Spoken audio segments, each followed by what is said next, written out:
ಎಲ್ಲರಿಗೂ ಪ್ರೀತಿದವ್ರ ಮಕ್ಕಳೇ, ಎಲ್ಲರೂ ಹೇಗಿದ್ದೀರಾ? ದೇವರ ಕೃಪೆಯಿಂದ ಎಲ್ಲರೂ ಚೆನ್ನಾಗಿದ್ದೀರಾ ಅಂತ ಭಾವಿಸ್ತೇನೆ.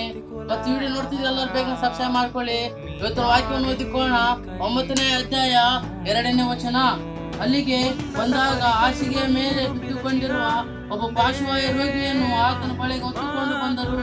ಯೇಸು ಅವರ ನಂಬಿಕೆಯನ್ನು ನೋಡಿ ಪಾರ್ಶ್ವವಾಯು ರೋಗಿಗೆ, ಮಗನೇ, ಧೈರ್ಯವಾಗಿರು, ಪಾಪಗಳು ಕ್ಷಮಿಸು ಎಂಬುದಾಗಿ ಹೇಳ್ತಾನೆ. ಪ್ರೀತಿದವರ ಮಕ್ಕಳೇ, ನೋಡಿ ದೇವರು ಎಂತ ಒಂದು ಕರುಣಾಮಯನಾಗಿದ್ದಾನೆ. ಪ್ರೀತಿದವರ ಮಕ್ಕಳೇ, ದೇವರು ಎಂತ ದಯಾಳು ದೇವರಾಗಿದ್ದಾನೆ. ದೇವರ ನಂಬಿಕೆಯನ್ನು ನೋಡಿ ಅವರನ್ನು ಸ್ವಸ್ಥ ಮಾಡ್ತಾನೆ.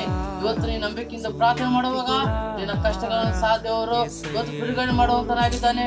ನಿನ್ನ ರೋಗವನ್ನು ಸಹ ಬಿಡುಗಡೆ ಮಾಡುವಂತ ದೇವರಾಗಿದ್ದಾನೆ. ನಿನ್ನ ಪಾಪಗಳನ್ನು ಸಹ ಕ್ಷಮಿಸುವಂತ ದೇವರಾಗಿದ್ದಾನೆ. ಪ್ರೀತಿದವರ ಮಕ್ಕಳೇ, ಹಾಗೆ ಒಂದು ಊರಿಗೆ ಹೋಗುವಾಗ ಆ ಊರಿನಲ್ಲಿ ಲಾಜರ್ ಎಂಬ ವ್ಯಕ್ತಿ ಸತ್ತು 4 ದಿವಸ ಆಗಿರ್ತಾರೆ. ಪ್ರೀತಿದವರ ಮಕ್ಕಳೇ, ಯೇಸು ಅವ್ರ ಮನೆಗೆ ಹೋಗ್ತಾನೆ.